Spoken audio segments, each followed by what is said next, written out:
देखिए, यूपी के अंदर 17 के पहले पुलिस ट्रेनिंग के लिए हमारे पास कुल 3000 की क्षमता थी। जब हम लोगों ने 2017 में पुलिस की भर्ती की व्यवस्था को देखा,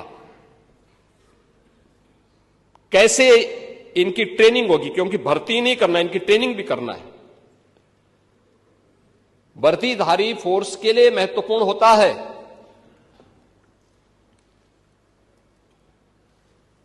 कि जितनी अच्छी ट्रेनिंग होगी, यानी ट्रेनिंग के दौरान जितना पसीना बहेगा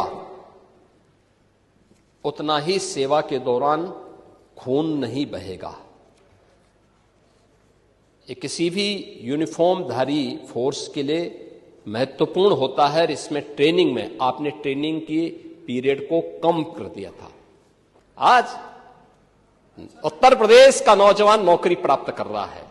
क्या शिक्षा में, क्या उत्तर प्रदेश लोक सेवा आयोग में, क्या अधीनस्थ सेवा चयन आयोग में, क्या पुलिस भर्ती बोर्ड में, और भर्ती की इस प्रक्रिया को ही पारदर्शी बनाने के लिए हम लोगों ने हर एक स्तर पर उस प्रकार के तंत्र को विकसित किया है।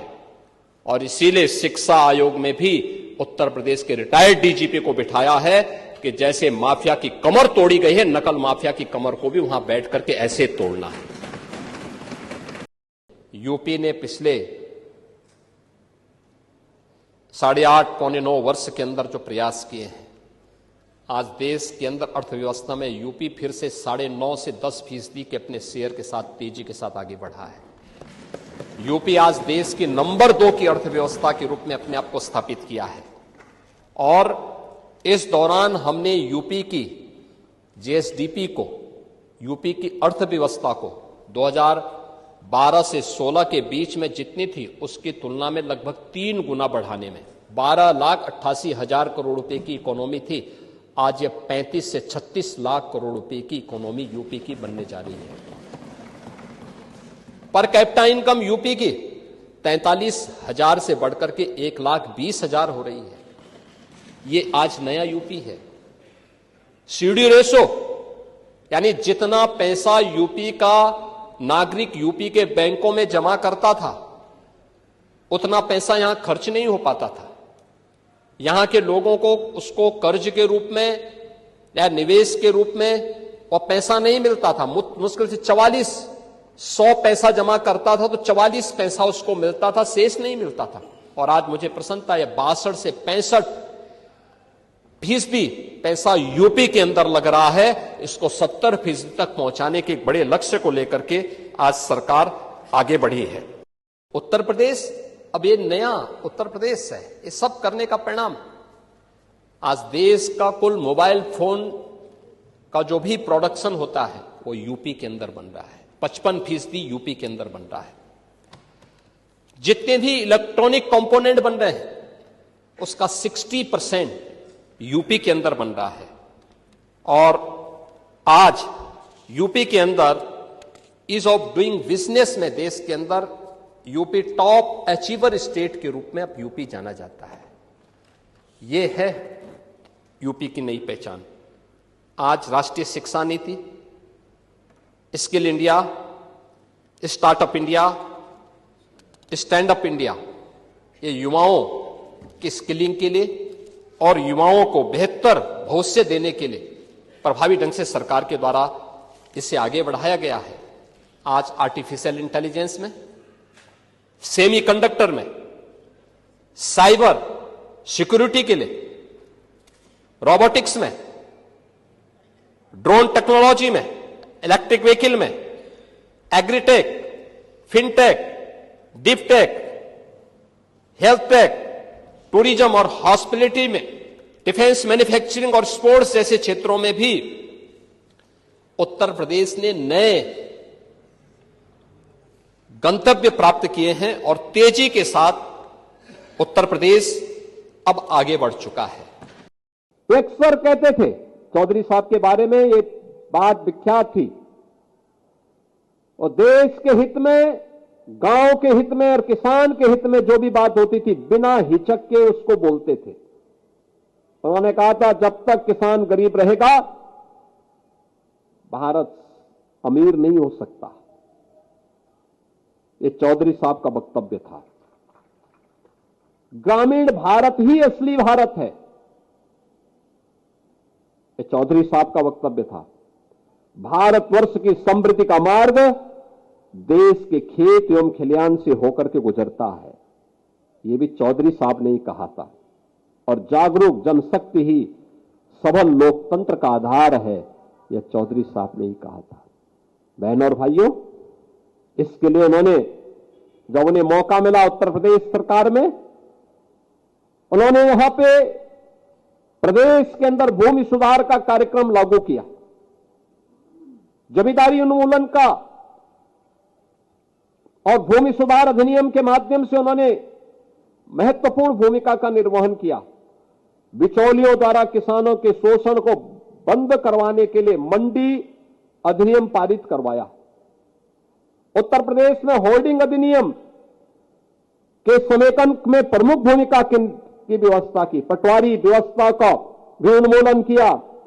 लघु सीमांत श्रेणी के किसानों के 3.5 एकड़ तक भूखंड को भू राजस्व के भुगतान में छूट भी उन्होंने दिलाया। उर्वरकों को बिक्री कर से मुक्त कराया।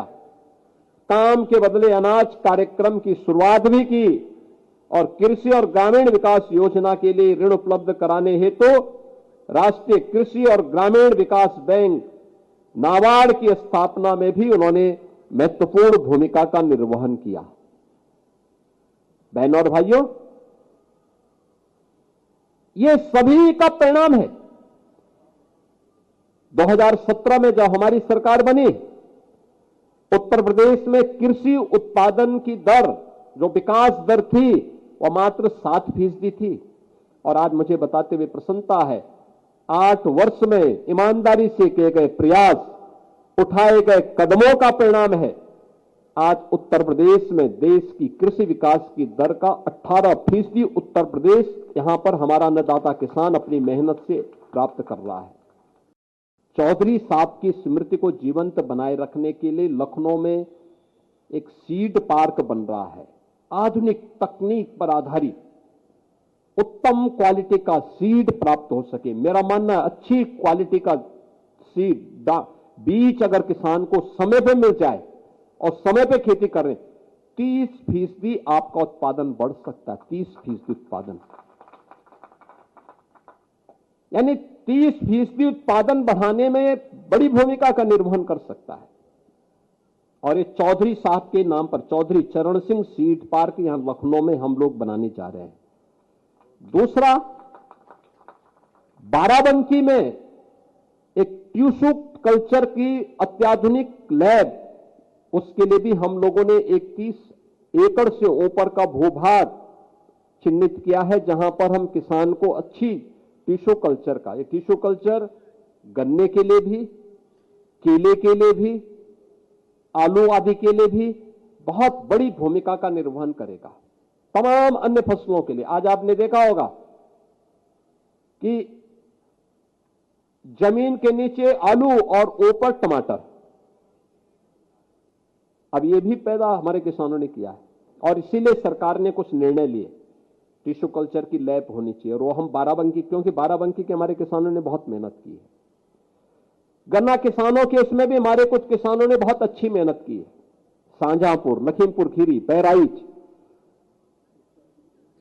1,000 कुंटल पर हेक्टेयर में इन्होंने उत्पादन करने का एक नया रिकॉर्ड बनाया है। और मैं कृषि विभाग से और गन्ना विभाग से कहूंगा, इनके खेत में जाकर के अन्नदाता किसानों को ले जाकर के उनकी तकनीक को हर एक अन्नदाता किसान तक पहुंचाने की आवश्यकता है।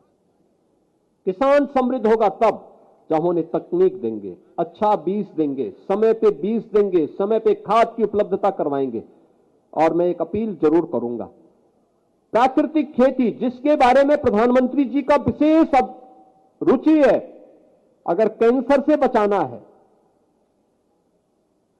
किडनी खराब होने से बचाना है, लीवर खराब होने से बचाना है, बीमारियों से बचाना है, तो नेचुरल फार्मिंग, प्राकृतिक खेती उसका एकमात्र साधन है। हमें उस दिशा में नए प्रयास को करना होगा और एक आप अपने खेत में आप उस नवाचार को आगे बढ़ाने में बड़ी भूमिका का निर्वहन कर सकते हैं। केंद्र और राज्य सरकार आपको सहयोग करने के लिए तैयार है। हम लोग उसमें आपके साथ खड़े हैं।